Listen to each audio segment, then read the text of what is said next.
I am here. Hello, ഫോണും കിട്ടുന്നില്ലല്ലോ. കസേരയിൽ നിന്ന് പുറച്ചപ്പോ ഒന്ന് താഴെ കിടക്കണം തോന്നി. നല്ല സുഖമുണ്ടല്ലേ? തണുത്ത തറ.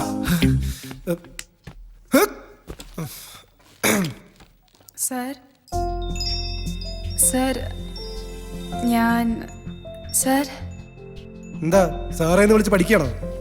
ഞാൻ അങ്ങനെയാണല്ലോ വിളിക്കുന്നത്. നിങ്ങളെ പോലെ എടാ പോടാന്നൊന്നും വിളിക്കാറില്ലല്ലോ. വിഷമിച്ചിരിക്കുന്നത് കണ്ടിട്ട് പാർവതി വിവേകം കൂടി എന്നോട് വന്ന് സംസാരിക്കാൻ പറഞ്ഞതാ. എന്നാ പിന്നെ അവരെഴുതി തന്ന ഡയലോഗ്സ് വൃത്തിയായി പറഞ്ഞിട്ട് ഇറങ്ങിപ്പോ. എന്തിനാ ഇങ്ങനെ ചെറിയ പ്രശ്നങ്ങൾ വരുമ്പോ ടെൻഷൻ ആവുന്നത്? ചെറിയ പ്രശ്നങ്ങളല്ല, അതൊക്കെ വേണ്ടപ്പെട്ടവരോട് കൂടി പറഞ്ഞൂടെ? വേണ്ടപ്പെട്ടവരൊക്കെ ആരാന്നാ ഇപ്പൊ എന്റെ സംശയം. ചിലപ്പോ തോന്നും ആരും വേണ്ടപ്പെട്ടവരല്ലെന്ന്. നിനക്കിപ്പോ എന്താ വേണ്ടത്? വിവേക് ഉറപ്പിച്ച ഡീൽ ഇന്ന് നടത്തണം എന്നാ അവരോട് ചെന്ന് പറഞ്ഞേക്ക്. ഞാൻ എല്ലാം മതിയാക്കി. എനിക്ക് വയ്യ ഇത്രയും ഭാരം താങ്ങാൻ. നിങ്ങൾ എല്ലാവരും ചേർന്ന് അങ്ങ് നടത്തിയാൽ മതി. ഇനി അതിലാർക്കെങ്കിലും എന്തെങ്കിലും ബുദ്ധിമുട്ടുണ്ടെങ്കിൽ കളഞ്ഞിട്ട് പോകുന്നതിലും എനിക്ക് വിരോധമില്ല. നിന്റെ കാര്യം കൂടി ചേർത്താ പറഞ്ഞത്. എന്നെ അന്വേഷിച്ച് ഇനി ആരും എങ്ങും വരണ്ട.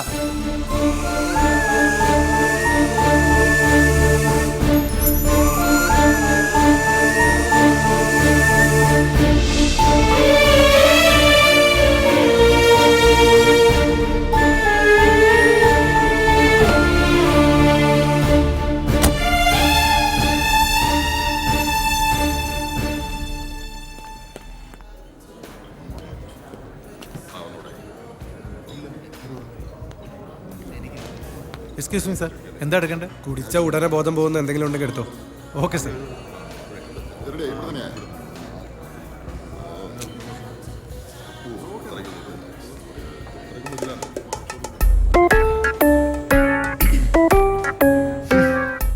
സുരേഷ് സാർ, നമ്മുടെ സ്ഥിരം ബ്രാൻഡിൽ നിന്ന് എടുത്തോ. മുളകെ കുറുക വേണ്ട, ചീകി നീളത്തിലിടണം. ഓ പെട്ടെന്നല്ലേ.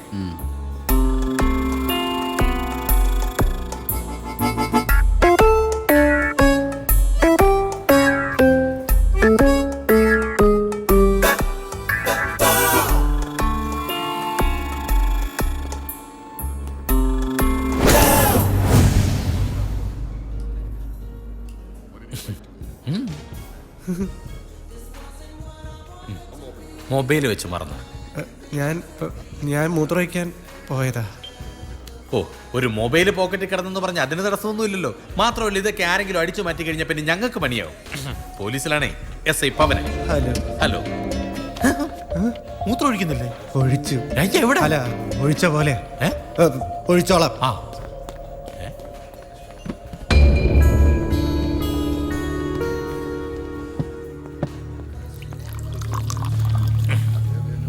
ജോസഫേ, താനേ ഇതായിരിക്കുന്ന സാറിനെ എവിടെയെങ്കിലും വെച്ച് കണ്ടിട്ടുണ്ടോ? അതാ ഞാനും ആലോചിച്ച്. കണ്ടിട്ടുണ്ട്. എന്നാ പറ, എവിടെ വെച്ചാ? ഏതോ വണ്ടിയായിട്ട് ബന്ധപ്പെട്ട. പറ്റേ, തൻ്റെ ഓർമ്മശക്തി ഞാനൊന്ന് പരിശോധിക്കട്ടെ.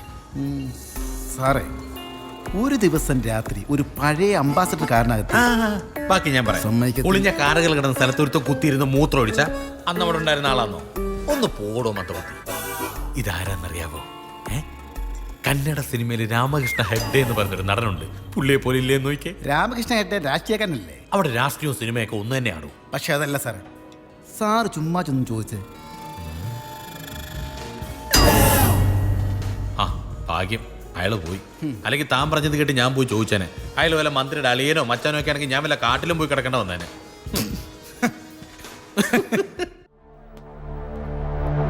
വെള്ളം അടിക്കാനാണെങ്കിൽ ഞാനും കൂടുമായിരുന്നല്ലോ.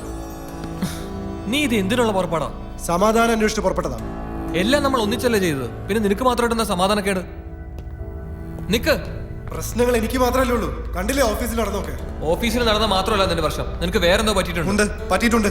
അത് ആരോടും പറയാൻ ഉദ്ദേശിക്കുന്നില്ല. പറയേണ്ട കാര്യമില്ല. പറയേണ്ട കാര്യമുണ്ട്. എല്ലാം നമ്മൾ ഒന്നിച്ചാ തുടങ്ങിയത്. സ്വന്തമായിട്ടുള്ള പലതും വേണ്ടെന്ന് വെച്ചിട്ടാ ഞാനും വന്നത്. ഇപ്പൊ വെറും ശമ്പളക്കാരനെ പോലെ നീ എടുത്ത് സംസാരിക്കരുത്. ശമ്പളക്കാരൻ തന്നെയാ നീയും ഇവളും. നിങ്ങൾ എന്തെങ്കിലും മുതൽ മുടക്കിയിട്ടുണ്ടോ?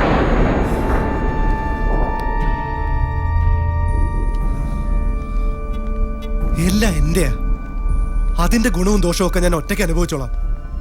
ഇത്രയും കാലം വർക്ക് ചെയ്തതിന് നഷ്ടപരിഹാരം വല്ലതും വേണോ? അതും തരാം. അല്ലെങ്കിൽ എല്ലാം കൂടി എടുത്തേക്ക്. എന്റെ മുടക്കുമുതൽ മാത്രം അങ്ങ് തന്നാ മതി. ഏതാന്ന് വെച്ചാ തീരുമാനിച്ച് പറഞ്ഞോ, ഞാൻ വന്നേക്കാം.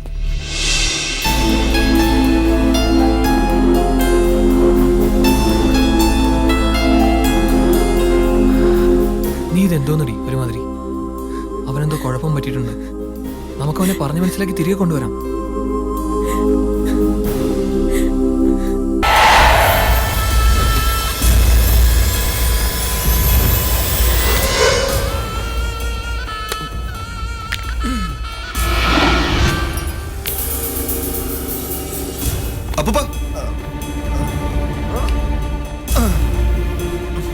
കുന്തം വിഴുങ്ങി പോലെ നിൽക്കാതെ മൂപ്പലെ. വിഷമം എല്ലാവർക്കും വരും. കാശുണ്ടാക്കാൻ ഏത് പട്ടിക്കും കഴിയും. ദേ എന്റെ മുതലാളി നോക്കിക്കേ, കൊള്ളപ്പലിശ വാങ്ങിച്ചില്ലേ പൈസ ഉണ്ടാക്കുന്നേ. സത്യത്തില് വിഷമം എനിക്കുമുണ്ട്. അയാൾ ശമ്പളം തരുമ്പോ എനിക്ക് എന്റെ ജോലി ചെയ്തല്ലേ പറ്റൂ. അക്കനെവിടെ? അക്ക അപ്പൂപ്പന്റെ മുഖം കണ്ട വീണ്ടും ക്ലച്ച് പിടിക്കുന്ന ലക്ഷണമാ. പക്ഷെ ഈ തള്ളയുടെ മുഖം കണ്ട ഒരു ദരിദ്ര ലുക്ക. കരഞ്ഞോണ്ടിരിക്കുകയാണെങ്കിൽ നീ ഒരു ഭാഗ്യ ദേവതയെ കൊച്ചേ. നീ കോടികൾ കൊണ്ടുവരും. ഞങ്ങൾ എങ്ങനെ ബുദ്ധിമുട്ടിക്കരുത്. 2 മാസത്തെ പലിശ തന്നതാ. ബാക്കിയും തരും. ജീവൻ ഉണ്ടെങ്കിൽ തരും. അതിന് ജീവനില്ലല്ലോ. ജീവനുള്ള ആളാണെങ്കിൽ 2 കൊല്ലം മുമ്പ് ചത്തും പോയി. ആകെ ഇയാൾക്കുള്ള ഇത്തിരി ശ്വാസവാ. ഡോ കട്ടപ്പുറത്താവുന്നതിന് മുമ്പേ ഞാനൊരു കാര്യം പറയാൻ വന്നതാ. എന്റെ മുതലാളി ഒരു സേലത്തുകാരന്, വീരപാണ്ഡ്യൻ, പണക്കാരനാ. നേരത്തെ ഞാൻ പറഞ്ഞ പോലെ ഒരു പട്ടി. പക്ഷേ മോനൊരു ചുള്ളന. ഞാൻ പറഞ്ഞില്ലേ ഈ കൊച്ചു കോടികൾ കൊണ്ടുവരുമെന്ന്. ഇനി അണ്ണാച്ചി 10 പൈസ മുടക്കണ്ട. ഈ കൊച്ചിനെ ആ ചെക്കന് കെട്ടിച്ചു കൊടുക്കാൻ പറ്റും. അവൻ കാറിൽ ഇരിപ്പുണ്ട്. ഞാനവനെ വിളിക്കാം. அந்த பொண்ணங்க தாத்தாவா எங்க?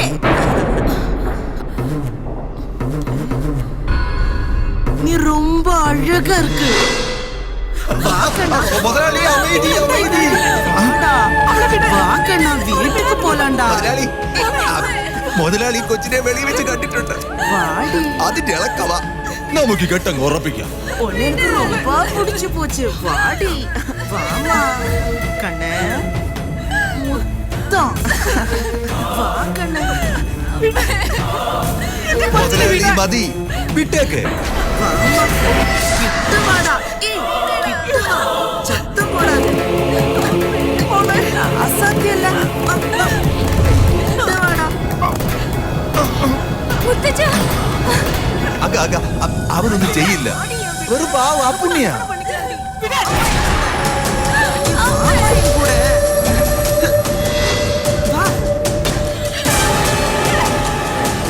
കല്യാണം നടത്തി തരാൻ കൊച്ചു മുതലാളി.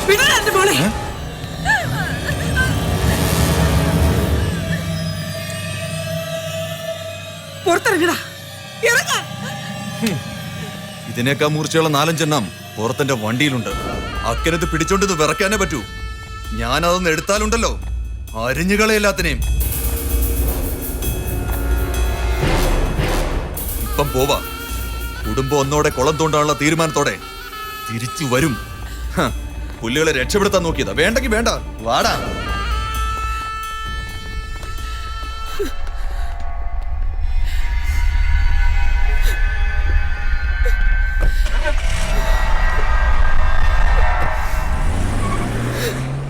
എനിക്ക് വലിയ പഠിപ്പും പത്രാസൊന്നും ഇല്ലാത്തതുകൊണ്ട് നിങ്ങളെ പോലെ കംപ്ലീസ് എന്നോ ഐ ആം സോറി എന്നൊന്നും പറയാൻ അറിയില്ല. ആകെ അറിയാവുന്നത് സ്നേഹിക്കാന്. പിന്നെ ദേഷ്യം വരുമ്പോ വല്ലതൊക്കെ വിളിച്ചു പറയും. അത് കേൾക്കണ്ടെങ്കിൽ പൊയ്ക്കോ. ആന്റി, ഞങ്ങൾ ആരും സാജനോട് ഒരു തെറ്റും ചെയ്തിട്ടില്ല. കിട്ടുന്ന കാശ് കുറവായിരുന്നെങ്കിലും ഞങ്ങൾക്ക് മനസ്സമാധാനം ഉണ്ടായിരുന്നു. ഇപ്പൊ അത് പോയി. നിങ്ങളുടെ കൂടെ ചേർന്നിട്ടാ. വേറെ ഒരു കാരണവും ഞാൻ കാണുന്നില്ല. ആന്റി, ഞങ്ങൾക്ക് അവനെ ഒന്ന് കണ്ടേ പറ്റൂ. ഞാൻ അവനോട് പൂട്ടി വെച്ചിട്ടൊന്നുമില്ല. അവന്റെ അമ്മയാ ഞാൻ.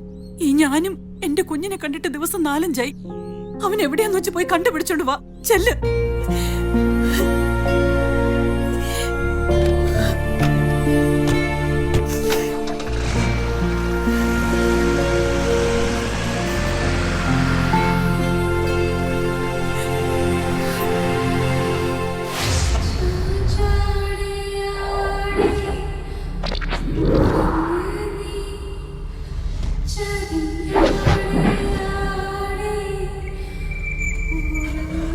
കൃഷ്ണ